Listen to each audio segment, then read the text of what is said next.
Enhorabuena por el aniversario y por la labor tan espléndida que hace la Fundación, no solamente con estos debates, con estas exposiciones, sino también con las becas. Conocí a los becarios de este año en la Escuela de Negocios en el verano y nos lo pasamos fenomenal. La verdad es que es un grupo de chicos jóvenes fabulosos que le hace sentirse a uno muy animado con las perspectivas de nuestro país. Y tercero, y no lo quiero dejar pasar por alto, el hecho de que es admirable que una iniciativa como esta tenga ya 25 años. Es muy importante que las cosas tengan persistencia, es muy importante insistir. Y estas cosas de cambiar sociedades, políticas económicas, instituciones, requiere mucha paciencia y dar mucho la lata. Esto, como se cambian las cosas, es insistiendo una y otra vez en las buenas políticas y en las buenas instituciones, y en ese sentido la labor de la Fundación es impagable. Así que muchísimas gracias, Ana, por esta invitación. Vicente me pidió, como una especie de repaso de lo que ha sido en los mercados bursátiles durante la época de la Fundación Rafael del Pino, los últimos 25 años, que es por donde voy a empezar. Pero estaba pensando que para hacerlo lo más divertido posible y pasarnos lo mejor, estas cosas de los mercados de renta variable tienen un componente a veces un poco seco, un poco aburrido, pues les voy a contar también una perspectiva centenaria de lo que han sido los mercados de valores y luego hablar también de lo que ha sido el comportamiento reciente de los mercados bursátiles y lo que está pasando tanto en Estados Unidos como en otros países, incluyendo España. Y ofrecer como una especie de comparativa de los distintos desarrollos de los mercados de renta variable, lo que significan y las señales que nos están dando sobre los cambios subyacentes de las economías que reflejan estos mercados y qué se colige de ello. Y al final, bueno, pues nos lo pasaremos bien viendo la valoración de alguna que otra empresa, simplemente por divertirnos un martes por la noche. Y voy a contestar, siempre que doy una presentación sobre estas cosas, siempre se me pregunta en algún momento si estamos en medio de una burbuja o no. Y yo empecé mi carrera como economista profesional en mitad de una, que fue la burbuja tecnológica, la burbuja de .com. Seguí con una segunda, que era la inmobiliaria, tanto en Estados Unidos como en España, y a lo mejor estamos metidos en una tercera. Y lo que quiero es discutir con ustedes un poco si es así, si es una burbuja, por qué esta burbuja es particularmente preocupante comparada con las anteriores. Y a ello iremos al final de esta presentación, creo que son como 50 minutos. Y luego abrimos las preguntas para contestarlas lo que usted estime conveniente. Empecemos entonces por lo que ha sido el comportamiento de los mercados en los últimos 25 años. Y quiero empezar mostrándoles esta figura. Es una figura muy sencilla. Es el rendimiento nominal compuesto de $1 invertido en el IBEX 35 en enero del año 2000. La Fundación se funda ese año, y no es por nada, Vicente, Ana, pero se funda la Fundación y tenemos la ruptura de la burbuja tecnológica, tenemos una segunda ruptura de la burbuja inmobiliaria, no hay causalidad, pero la coincidencia es sospechosa, ¿no? Y esto hay que hacérselo mirar también, ¿no? Pero bueno, ahí tienes el rendimiento compuesto, sin contar con los dividendos, de €1 invertido en el IBEX 35 de enero del año 2000 a noviembre del año 2025. Es el rendimiento nominal. Y como pueden ustedes ver, básicamente es plano. Si usted invierte €1 en el enero del año 2000 y fuera de dividendos, recuerde que no hay dividendos. El rendimiento español siempre ha tenido un componente muy importante derivado de los dividendos, pero aquí los estoy excluyendo para que solamente veamos el componente de los rendimientos que tiene que ver con las ganancias empresariales y las variaciones de las fluctuaciones de la valoración de los activos. Y básicamente lo que esto indica es que no ha sido tan buena idea invertir en el IBEX 35 más allá de los dividendos, que ha sido relativamente plano. Y esto quiere decir algo sobre la productividad subyacente de la empresa española cotizada en el mercado de valores.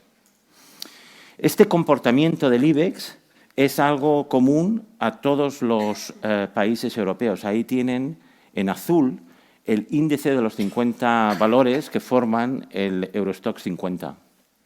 Y, de hecho, el comportamiento español, como pueden ustedes ver, no sé si y ahí lo tienen ustedes, durante los años de la burbuja fue un poquito mejor como consecuencia de la revaloración tan importante que se produjeron en los activos de la economía española en los años de la fiesta, por así decirlo, y luego la corrección tan profunda que hubo.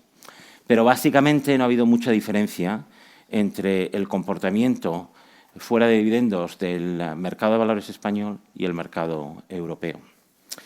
Las cosas cambian un poco cuando miramos más allá del continente.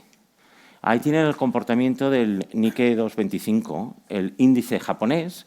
Los japoneses fueron los primeros que tuvieron durante este ciclo nuevo una crisis bancaria brutal. La tuvieron unos 15-20 años que nosotros y les ha costado muchísimo salir de ella. A este punto volveré porque explica mucho lo que estamos viviendo recientemente en los mercados de renta variable españoles. Y como pueden ustedes ver, ha habido una mejora. Bueno, la primera parte de la muestra del año 2000, pongamos al año 2017, 2018, no ocurre nada en el mercado japonés y luego empieza a mejorar como consecuencia del, finalmente, el fin de la deflación y el proceso deflacionario japonés, así como de la limpia de los balances bancarios y financieros y la apreciación que se produce en determinados activos japoneses, ¿no? Pero, como ustedes se podrán imaginar, la historia de lo que han sido los mercados de renta variable, los mercados bursátiles durante los últimos 25 años, es la historia de Estados Unidos, en amarillo. Estos son los rendimientos nominales del índice S&P 500. Y básicamente lo que muestra es que, bueno, pues donde han estado los rendimientos importantes han sido en Estados Unidos. Y el motivo es que es en Estados Unidos donde tenemos las grandes empresas que tienen las oportunidades de inversión. La forma en pensar en estos y el motivo por el que excluyo los dividendos es porque una forma de entender estos gráficos es que dicen algo sobre el crecimiento de los beneficios empresariales y la mejora de la valoración de los activos subyacentes en los índices como consecuencia de las mejores perspectivas económicas. Y básicamente lo que este gráfico muestra es que si uno piensa en oportunidades de inversión, estas parecen concentradas en Estados Unidos y poco en el resto de los países desarrollados, Japón o Europa, por ejemplo. Y esto es algo muy importante de entender y que explica mucho de lo que hemos vivido durante los últimos años. Que si uno quiere tener perspectivas de crecimiento y de capturar ese rendimiento compuesto, hay pocos mercados donde esto se pueda conseguir. Realmente solamente hay uno, que es precisamente los Estados Unidos, donde están las grandes compañías. ¿De acuerdo? Y si lo que uno quiere es transferir a largo plazo, no piense de un día para otro, no piense de un año para otro, piense en hacer la sustitución intertemporal, de aquí a 10, 20 años, bueno, pues uno tiene que pensar en dónde están esas oportunidades de inversión donde las compañías puedan, básicamente, invertir capital y ofrecer crecimiento en los beneficios empresariales. Claramente hay otra historia en estos últimos 25 años, pero esa historia es un poco rara. Es la historia de China.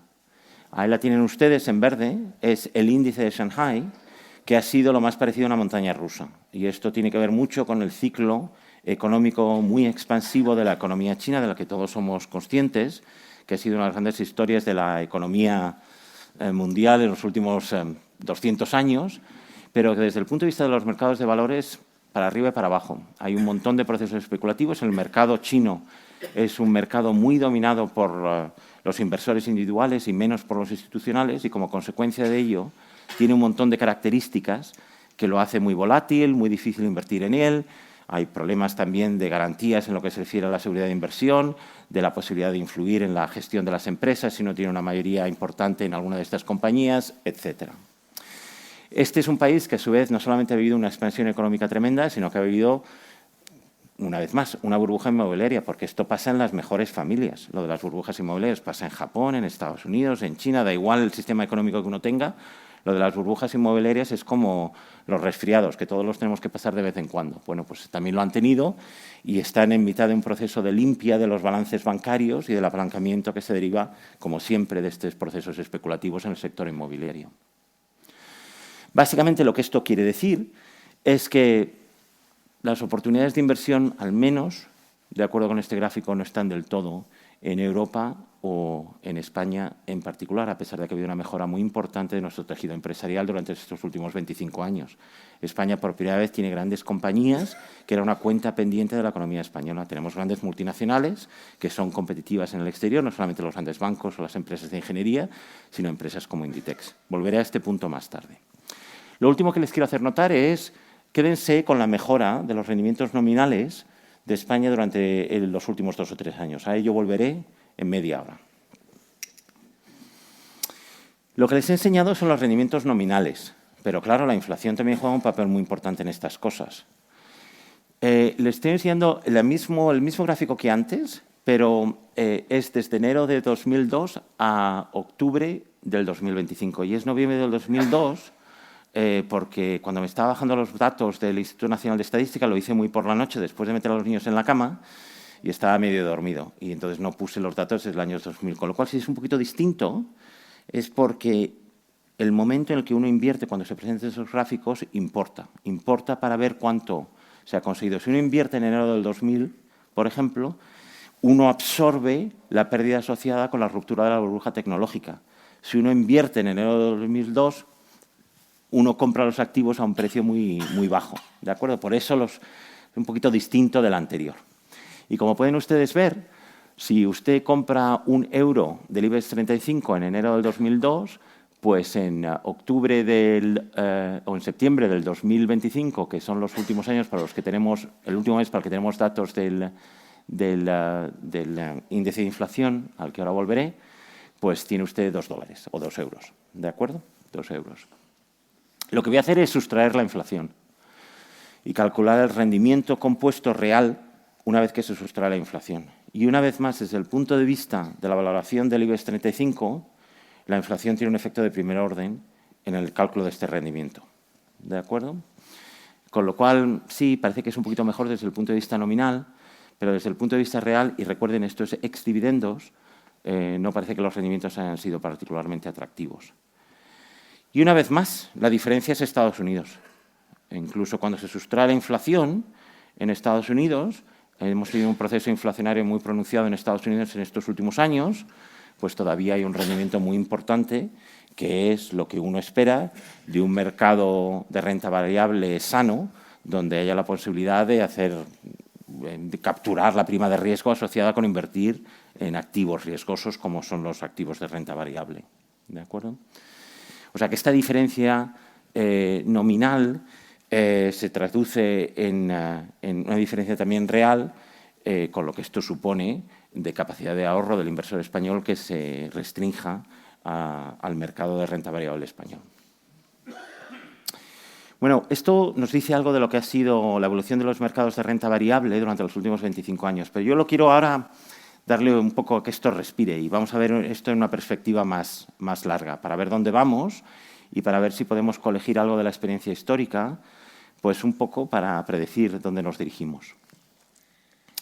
¿Qué es lo que le presento aquí? Esto es lo que se llama el múltiplo. Creo que en España se llama PER, ¿no? Creo que es el precio por unidad de beneficio. Quiero hacerlo durante más de 100 años, con lo cual solamente tengo Estados Unidos, porque solamente en Estados Unidos tenemos datos que empiezan en el siglo XIX, con lo cual tenemos más de 140 años de datos de mercados de renta variable. Como tienen ustedes que interpretar, por ejemplo, este pico que se ve durante los años 20, que es la burbuja de los años 20, piensen en este pico, es que el mercado está dispuesto a pagar, si no lo leo mal, unos $35 por unidad de beneficio empresarial de las empresas del índice, ¿de acuerdo? Y hay muchas fluctuaciones. Mi carrera como académico es básicamente pensar en este gráfico. He escrito un montón de artículos sobre este gráfico y porque este gráfico cuenta mucho de las idas y venidas del sistema financiero estadounidense. Y después de 25 años de pensar en ello, tampoco crean que lo entiendo tan bien. Y esto me frustra mucho. Pero bueno, esto es lo que hay. Esto es ser investigador. Se ven determinadas cosas. Hay un montón de cosas interesantes en este gráfico, pero yo voy a simplemente señalar un par de ellas. Primero, las crisis financieras se ven con una claridad pasmosa. Hay varias de ellas, pero hay tres que son importantes para una persona interesada en la historia económica y financiera de Estados Unidos. Está la crisis de 1907, la crisis financiera, que fue la primera gran crisis bancaria del siglo XX, que es la que está detrás de la fundación de la Reserva Federal. Está, por supuesto, la crisis del año 29. Ahí se ve la gran bajada de la valoración del mercado como consecuencia de esa crisis. Y, por supuesto, está la crisis financiera del 2008, de la que todos tenemos memoria y que fue un momento importantísimo en nuestra vida como economistas, ¿no? Y una cosa muy importante en entender las crisis financieras es que son súper divertidas. Y son muy divertidas porque básicamente en el momento que los bancos o los mercados de capital tienen un problema, pues hay que liquidar activos. Y esto genera contracciones en los precios que hacen muy atractiva la inversión. Por eso las crisis bancarias pues tienen un sabor muy, muy agradable, ¿no? Que es, bueno, pues están todos los activos súper baratos y los bancos tienen que desapalancarse y cuando te desapalancas, pues vendes al precio que te den, no al precio al que te gustaría vender o al precio del valor presente descontado de los flujos, no lo que te den, pues lo que haga falta para desapalancarse, ¿no? Y por eso, cuando hay crisis banqueras y financieras, es muy importante tener un poquito de, este es consejo de cartera, es muy importante tener algo de capital a mano para comprarse los activos que uno siempre se quiso comprar y que no pudo, porque siempre estuvieron muy caros. Pero esto tiene, como va a haber muchas crisis financieras, no se preocupen ustedes, si perdieron la última, dentro de nada vamos a tener otra. Esto en el mundo que vivimos, en ese sentido es de lo mejor. Luego hay las burbujas, y hay dos que sobresalen inmediatamente, ¿no? Que es la burbuja de los años 20, la del Gran Gatsby, que todos conocemos, y luego está la burbuja tecnológica de finales de los años 90, que es la burbuja más pronunciada en la historia financiera estadounidense y que coincide, como decíamos al principio, con la fundación, de la Fundación Rafael del Pino, ¿no? Y luego está ese último repunte de la valoración de los mercados. Noten que esa valoración de los mercados es casi tan alta como la de la burbuja de .com, la burbuja tecnológica. Es que estamos a niveles de valoración del mercado que no hemos visto nunca desde el punto de vista histórico. Y cuando uno ve una cosa así, pues son dos cosas las que pueden suceder. O uno va a tener un crecimiento brutal de los beneficios empresariales que justifiquen esa valoración, o uno tiene rendimientos esperados muy bajos. Esas son las dos posibilidades. Esto no es una observación empírica, esto es básicamente cómo funciona la valoración de los activos. Y es por ello por lo que la inversión hoy en día pues, no es para gente con problemas de corazón, es para gente que tenga valor y mucho dinero, ¿no? Porque esto va a ser interesante durante los próximos meses. Estaba viendo el mercado de valores ahora mismo en Estados Unidos y estaba bajando ya un 1% y más que cosas que veremos, ¿no? Quiero hacerles notar otro gráfico interesante, que es el tipo de interés nominal en Estados Unidos. Este es el tipo de interés nominal desde el año 1881. Era entonces James Garfield, el presidente de los Estados Unidos, que lo fue solamente el pobre durante unos meses porque lo asesinaron en su primer año. Hay una serie buenísima de Netflix sobre el presidente Garfield que les recomiendo mucho, por cierto, para que ustedes aprendan de lo interesante que era aquel presidente de los Estados Unidos. Y básicamente lo que uno observa es que hay dos repuntes de los tipos de interés que coinciden con una revalorización a la baja del mercado de renta variable. En el año 19, que es cuando la Reserva Federal, básicamente en un intento de controlar la inflación asociada con la Primera Guerra Mundial, sube los tipos de interés, y la subida de los tipos de interés nominales a finales de los años 70, principios de los 80, cuando hubo aquel proceso inflacionario tan pronunciado como consecuencia de los malos experimentos monetarios de aquellos años. Quiero hacerles pensar en esa subida tan impresionante, porque no es una cosa cualquiera. Mucho de lo que hemos vivido durante los últimos 40 años es básicamente el resultado de la corrección de los tipos de interés nominales como consecuencia del control de la inflación. Y esto tiene implicaciones importantes de cómo pensamos en el futuro. ¿De acuerdo? Y yo lo que quiero es mostrarles cuán único es este episodio en la historia monetaria mundial. Para ello lo que voy a hacer es, básicamente, hay grandes historiadores económicos que llevan coleccionando datos sobre tipos de interés durante los últimos 700 o 800 años. ¿De acuerdo?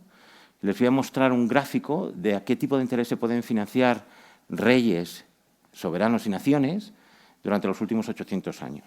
¿De acuerdo? Es este gráfico. Empieza el gráfico en el reinado de Alfonso XI, ¿de acuerdo? Y en su minoría de edad por aquel entonces.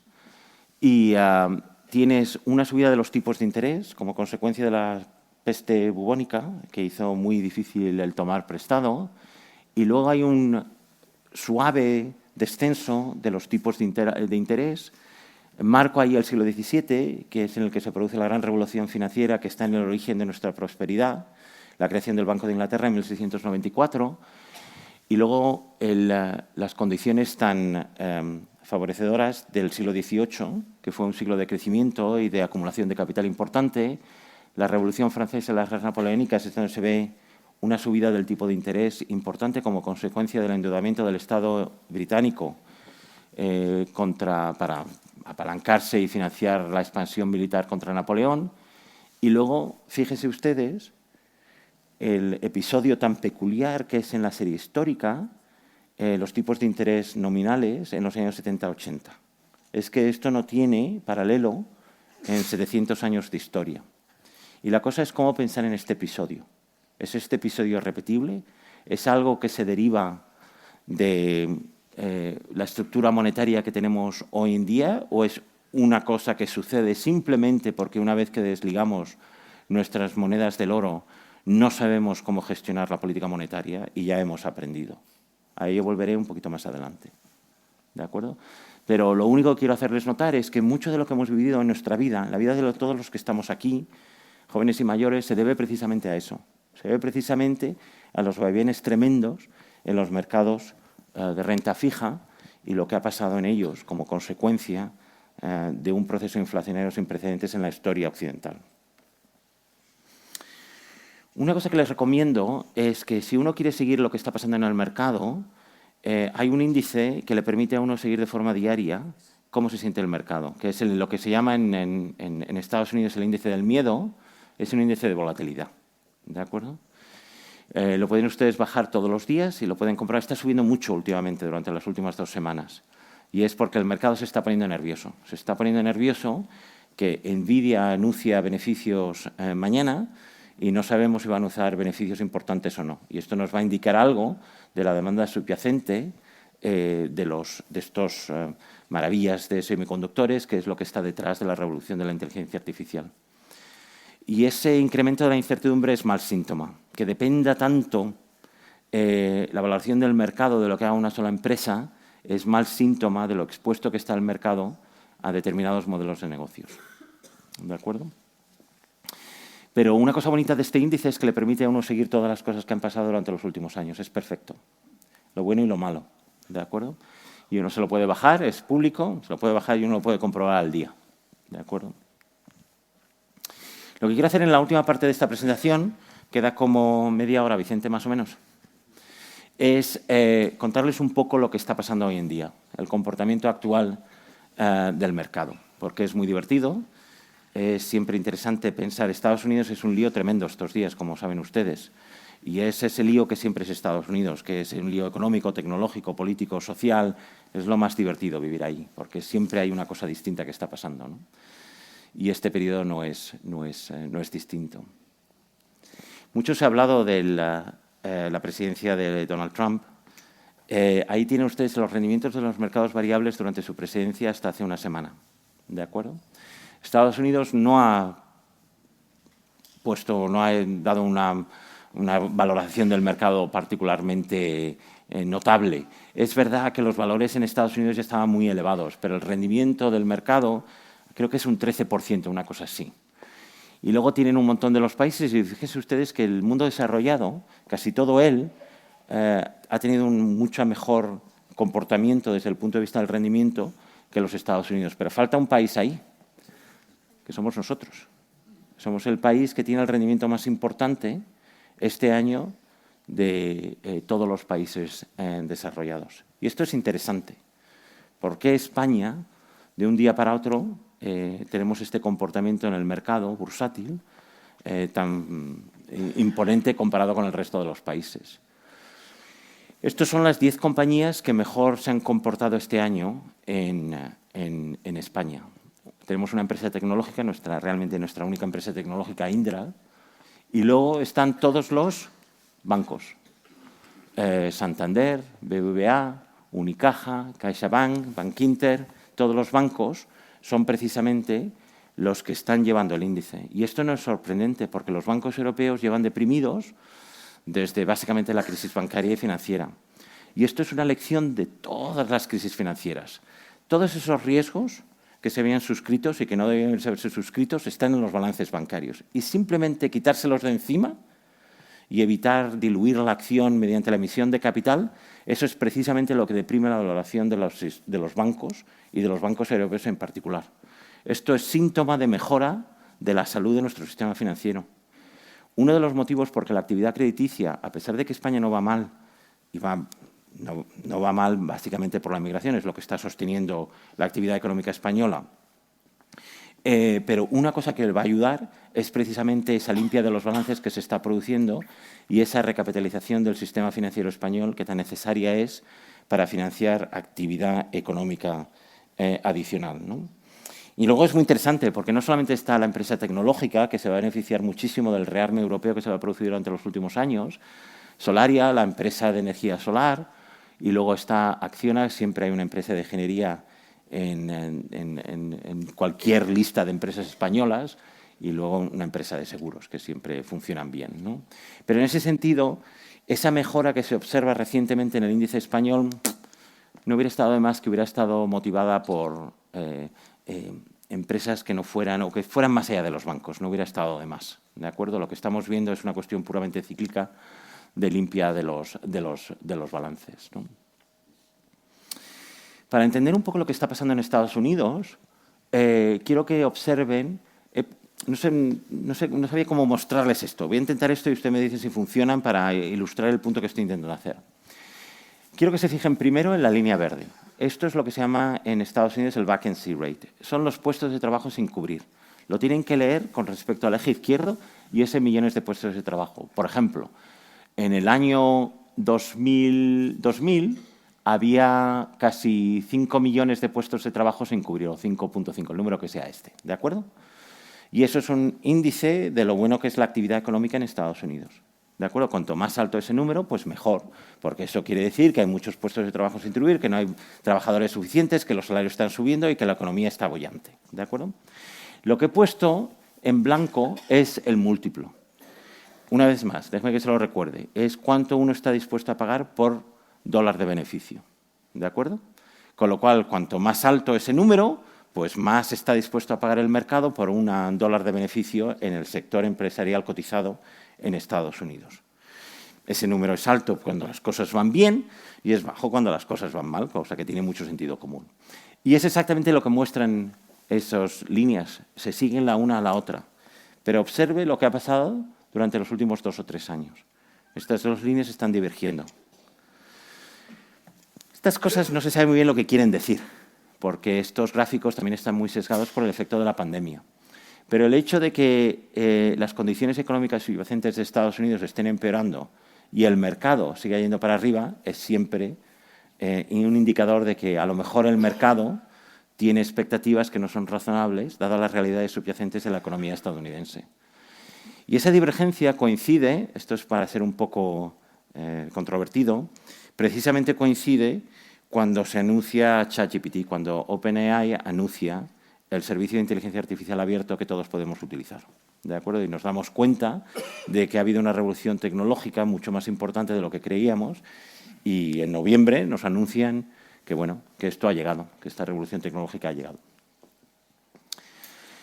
Una forma de ver cómo está funcionando esta revolución tecnológica y lo peculiar del ciclo que estamos viviendo, estaba pensando en Nueva York cómo contárselo a ustedes, es este gráfico.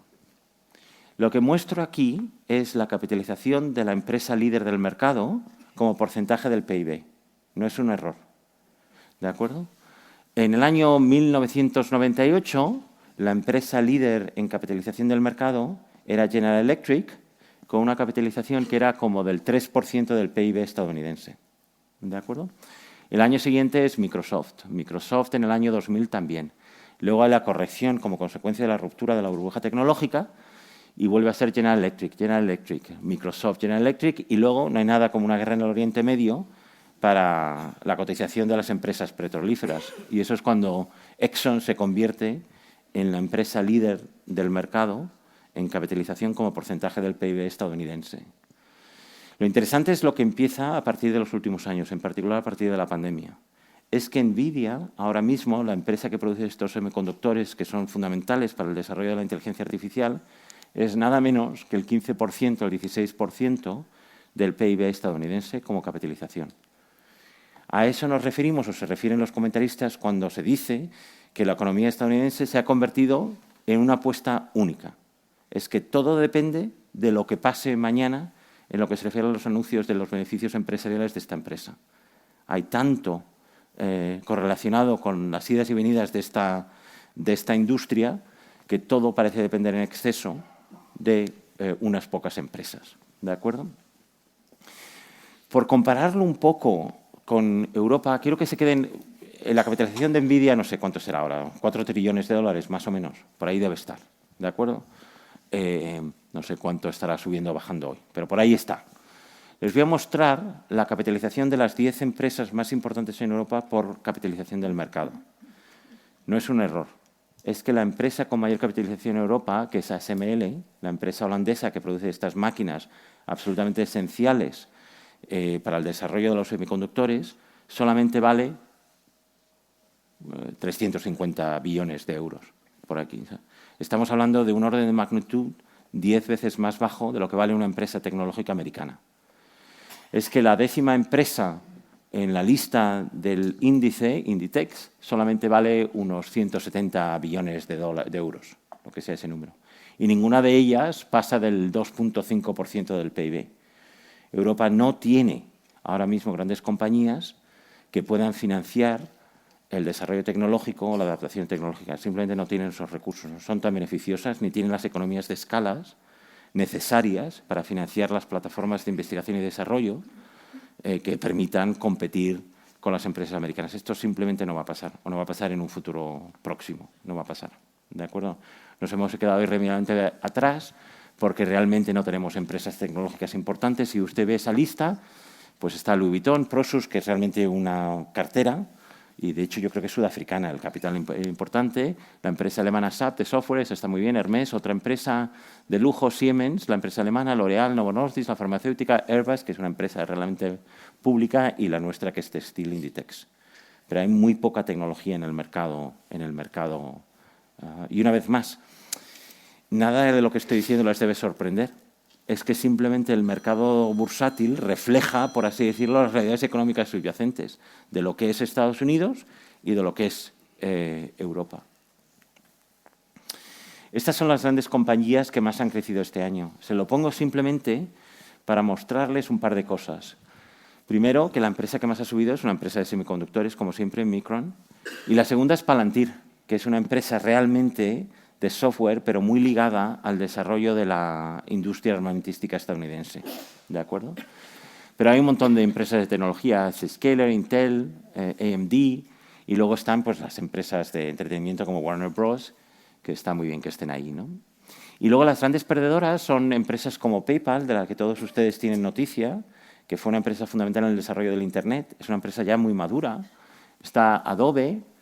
Todos ustedes que utilicen cualquier servicio de Adobe, Photoshop o Illustrator o simplemente un PDF, esa es la compañía. Y básicamente lo que está pasando en el mercado estadounidense es que hay una sustitución de una compañía a otra. Una de las cosas más interesantes de Estados Unidos es la cantidad de entrada y dinamismo empresarial que hay en Estados Unidos, que permiten a empresas muy pequeñitas como esa, AppLovin, que es una empresa de mercadotecnia pequeñita que te permite hacer lo que Adobe hace por 1/10 del precio al que lo vende Adobe. Ese dinamismo empresarial americano es admirable y sigue vivo. Y con todos los problemas económicos y políticos que tiene Estados Unidos, es admirable comprobar todavía el desarrollo y el dinamismo tecnológico estadounidense. Con lo cual llegamos al punto fundamental.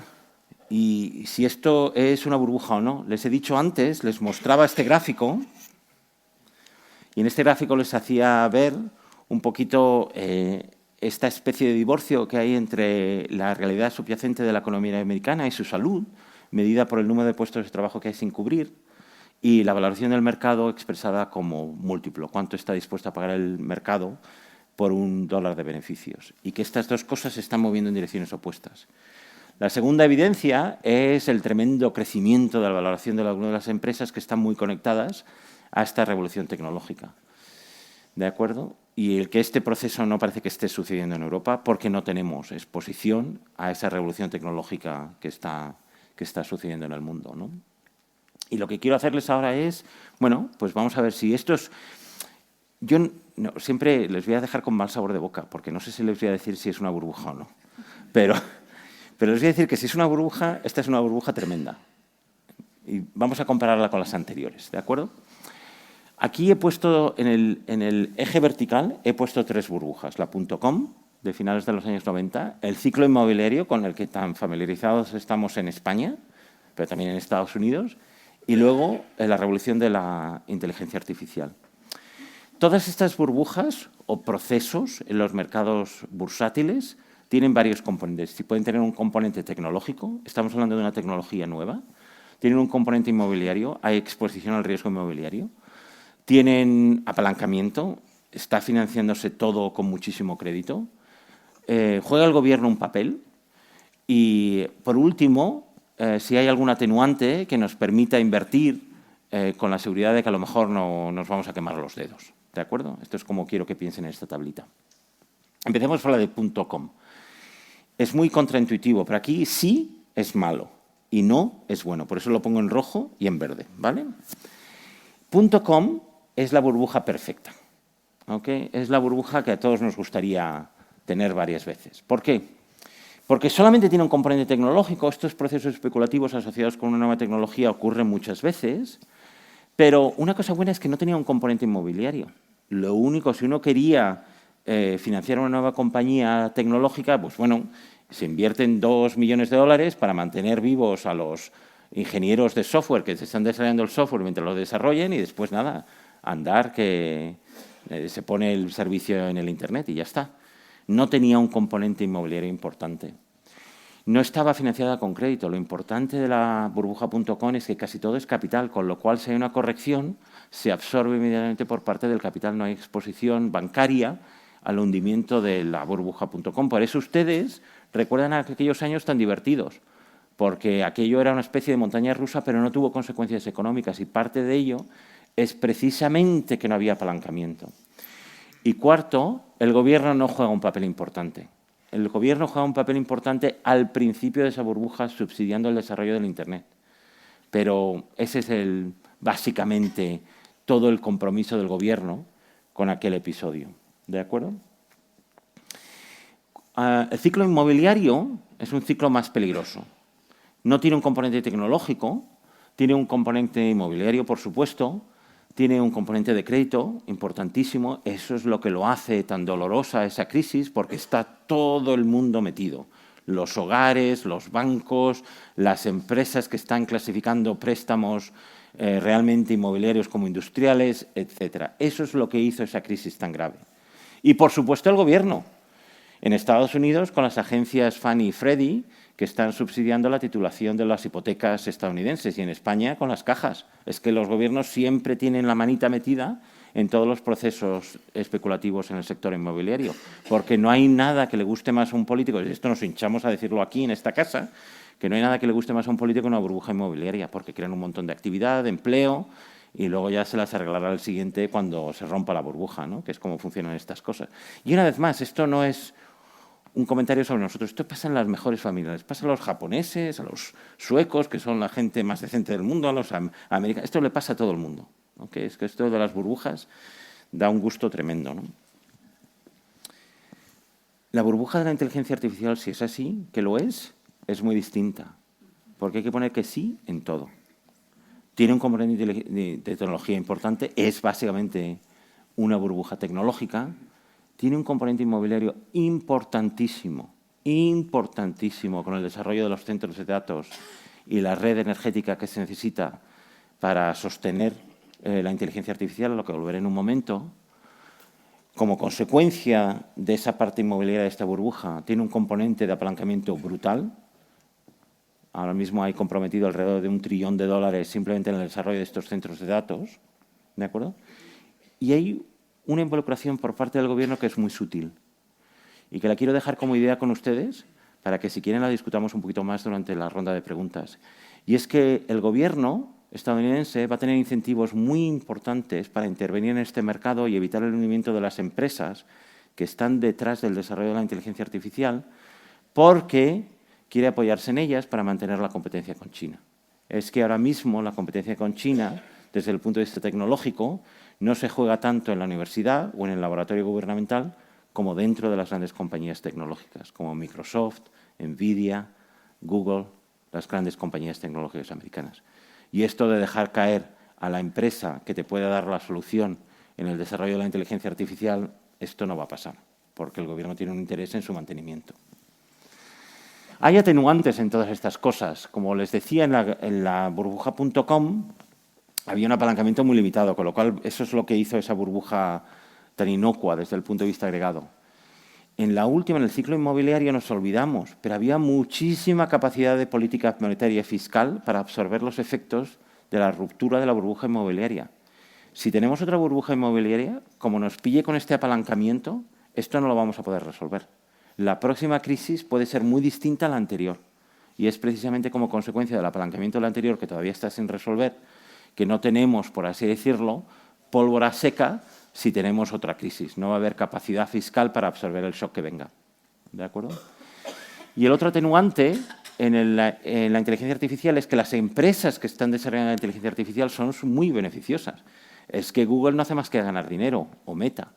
Con lo cual, en cierta forma, eso le da a uno garantías de que por ahora hay la posibilidad del sostenimiento de la inversión comprometida, porque las empresas que están detrás de esos compromisos de inversión tienen muchos beneficios. Quiero simplemente, sé que esto puede ser un poquito más difícil, pero para decirle dónde vamos, y aquellos que tienen experiencia y recuerdan la crisis inmobiliaria, para que vean que no hay nada nuevo en el mundo, que esto se repite. Lo de las crisis financieras es como ver Casablanca 200 veces, es que es siempre lo mismo, ¿no? Bueno, pues ahí les digo, ahí tienen cómo funciona este negocio. Uno tiene las grandes compañías, lo que en Estados Unidos ahora se llaman hyperscalers, Amazon, Google, Apple, que básicamente quieren tener acceso a centros de datos, ¿de acuerdo?, donde van a poner todos esos semiconductores que están comprando a empresas como AMD, Nvidia, para hacer sus experimentos de inteligencia artificial. Los pagos de todo eso vienen de los consumidores que necesitan básicamente aprendizaje e inferencia para llevar sus negocios. Eso es básicamente el negocio. Yo le doy acceso a usted a mi plataforma de inteligencia artificial y usted me puede hacer la pregunta que usted quiera y yo le cobro por ese servicio y le resuelvo los problemas que usted tenga. Eso es cómo funciona este negocio, ¿de acuerdo? Así que todo está sostenido por esos de ahí. Estas compañías como Amazon, Google, Apple, lo que quieren tener es control de esos centros de datos.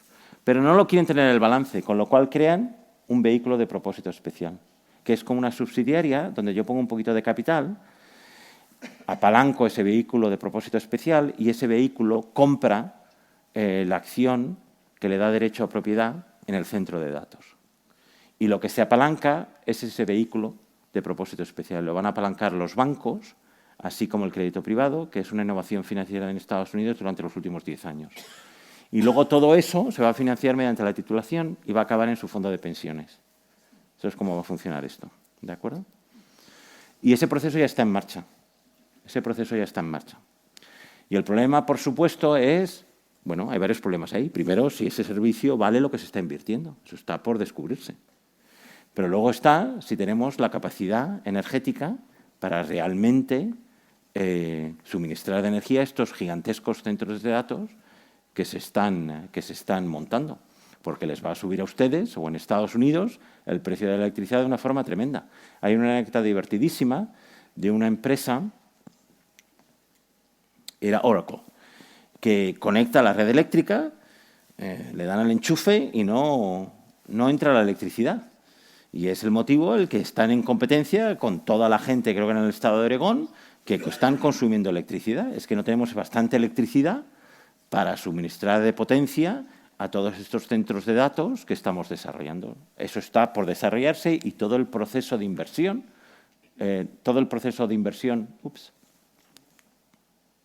no sé lo que he hecho, pero bueno, no pasa nada. Todos estos procesos de inversión para la financiación de esto están por desarrollarse. Están por desarrollarse. ¿Me arriesgo a ver si lo puedo resolver o no? Perfecto, gracias. ¿De acuerdo? Esto es lo que está pasando ahora mismo en Estados Unidos. Esto es, si quieren una cosa divertida, lean el desarrollo de los centros de datos de Meta en el estado de Luisiana, que es una cosa realmente pavorosa en términos de compromiso de capital, ¿no? Y aquí tienen los compromisos de inversión. Es que Amazon se ha comprometido a invertir 100.000 millones de dólares, Microsoft 80.000, Google otros 60.000, Meta, el número ese que sea, otros 60.000, Anthropic, que no es ni siquiera Estas compañías como Amazon tienen un negocio en la nube, tienen un negocio de retail, Microsoft tiene un negocio de software, Google tiene un negocio de búsqueda, Meta tiene un negocio en la red social, pero Anthropic es solamente inteligencia artificial y se ha comprometido a invertir 30.000 millones de dólares en su centro de datos. Los cuadritos pequeñitos son los ingresos que generan en la inteligencia artificial. O sea que incluso si piensan todo eso como beneficio, el rendimiento ahora mismo de capital va a ser bajísimo. A lo mejor es muy alto más tarde, quién sabe. Eso es para una discusión con mucho vino, mucha cerveza y mucho alcohol. Nadie lo sabe, pero ahí estamos ahora mismo. Una cosa importante, si quieren ustedes pensar en esto, es muy importante pensar en que, en cierta forma, la economía de la inteligencia artificial es una vuelta a la economía tradicional. Es mucho más productivo pensar en la inteligencia artificial no como en el Internet, sino como hacer coches. ¿Y por qué digo eso? Bueno, como hacer coches, los costes fijos son muy altos, porque uno tiene que invertir en la planta, en las máquinas, ese tipo de cosas. En el caso de la nube, la inversión está algo en los servidores, pero sobre todo está en las plataformas de investigación, la lista de clientes, etcétera, etcétera. Pero en el desarrollo de la inteligencia artificial, los costes fijos son esos centros de datos y de energía gigantescos que se necesitan. Los costes marginales, es decir, lo que se paga por la última unidad de producción del servicio, son muy bajos. Si usted, no sé, si hay alguien aquí que no tenga una cuenta de Netflix, si usted abre esa cuenta de Netflix hoy, el coste para Netflix de suministrar una cuenta adicional es exactamente 0. Eso no es el caso con la inteligencia artificial. Si usted suscribe hoy, cuando vaya a casa por la noche, y quiere comprarse O5 en ChatGPT, que son $200 al mes y es un servicio fantástico, con eso he preparado yo mis notas de la clase que enseño ahora cuando vuelva a Nueva York, es que esa cuenta es muy costosa para OpenAI, porque el coste marginal de suministrar el servicio a usted es altísimo. ¿De acuerdo? Y segundo, la obsolescencia es enorme. Es enorme. Esos semiconductores que sirven de aval en estos centros de datos se deprecian en 2 años. Se deprecian en 2 años. Y eso todo va a ir a través de la cuenta de resultados. Pero lo fundamental no es nada de esto. Esto es porque yo soy economista y me gusta pensar en estas cosas que no le interesan a nadie. Pero lo fundamental es entender aquí hay un negocio o no. ¿Cómo se gana dinero en el servicio de la inteligencia artificial? ¿Cómo se gana dinero si está completamente abierta la plataforma de inteligencia artificial? Eso es lo importante a entender. Y ese modelo de negocio está por verse cómo funciona. Les dejo, antes de pasar a la ronda de preguntas, con este ejemplo. Este gráfico se lo doy de examen a los estudiantes de MBA en Columbia, ¿no? Este es el valor de la acción de Meta. Y yo les digo que me tienen que describir esos episodios y eso les fuerza a leer los informes anuales. Aquí tengo a algunos de mis estudiantes que los pobres han sufrido alguna de estas cosas en clase, ¿no? Bueno, pues hay varios episodios. El episodio 1 es obvio, es la pandemia, que fue una oportunidad de comprarse el valor de esta acción a un precio relativamente bajo. El número 2 es el subidón que se pegan todos los activos una vez que salimos durante el año 2020, cuando nos damos cuenta de que, gracias a Dios, había una vacuna y íbamos a salir de esa tragedia que fue la pandemia. 3 es interesante porque básicamente es cuando Apple anuncia que no va a dejar a Meta, a Facebook, seguir a uno mientras navega en la plataforma de su iPhone, que es lo que Meta necesita para vender anuncios a los anunciantes. Esto es que cuando usted cierra su aplicación de Facebook, Facebook le sigue a usted porque hable una aplicación para ver los resultados de fútbol, para comprarse vino, para comprarse un billete de avión para irse a Roma, y Facebook o Meta quiere saberlo para venderles anuncios correspondientes a los anunciantes en su plataforma. ¿De acuerdo? Y Apple anuncia básicamente que no va a permitir que eso ocurra. ¿De acuerdo? 4 es la bajada empresarial de los beneficios empresariales, que se sigue de eso, y luego la recuperación, porque la valoración de Meta era completamente absurda. Esa es una empresa que todos los años está ganando alrededor de 40.000 millones de dólares. Y el mercado se la vende a uno en, pongamos, no veo muy bien cuál es esto, pongamos en marzo del 2021 se la vende por $400 a la acción. Al año que viene uno se la puede comprar por un cuarto de ese valor. Esto es lo que es el mercado de renta variable. La oportunidad de comprar cuando el mercado exagera el impacto de determinadas noticias en la valoración de una empresa que está ganando 40.000 millones de dólares al año. Meta nunca ha dejado de ganar dinero en todo este episodio, a expuertas. Tiene un negocio impresionante. Y lo que se ve ahí es la recuperación, y por no aburrirles más, lo que ha pasado en el episodio 7 es que Meta está comprometiendo una cantidad enorme de su capital para el desarrollo de la inteligencia artificial, porque Mark Zuckerberg ha decidido que ese es el futuro de la humanidad y que Meta tiene que estar presente en él. No tienen una ventaja comparativa particular en ese campo, por eso está contratado. Si hay alguien aquí que sea ingeniero de software en inteligencia artificial, llámelo, porque lo contrata en un momento, ¿de acuerdo? Porque está contratando a todo el mundo para intentar competir con las grandes empresas de inteligencia artificial. El mercado es cada vez más escéptico sobre la capacidad de competir de Meta en este campo, y fíjese usted la corrección en el valor de la acción durante los últimos meses. Pero esto va a volver a subir porque Meta sigue ganando 40.000 millones de dólares. ¿De acuerdo? O sea que todo esto es lo que se nos viene encima. Presten mucha atención al desarrollo del mercado en los años que vienen, porque van a ser un reflejo perfecto de todo, no solamente de la revolución tecnológica, pero la revolución geopolítica que está muy relacionada con el desarrollo tecnológico y del que a lo mejor podemos hablar en la ronda de preguntas. Y con esto les dejo. Muchas gracias.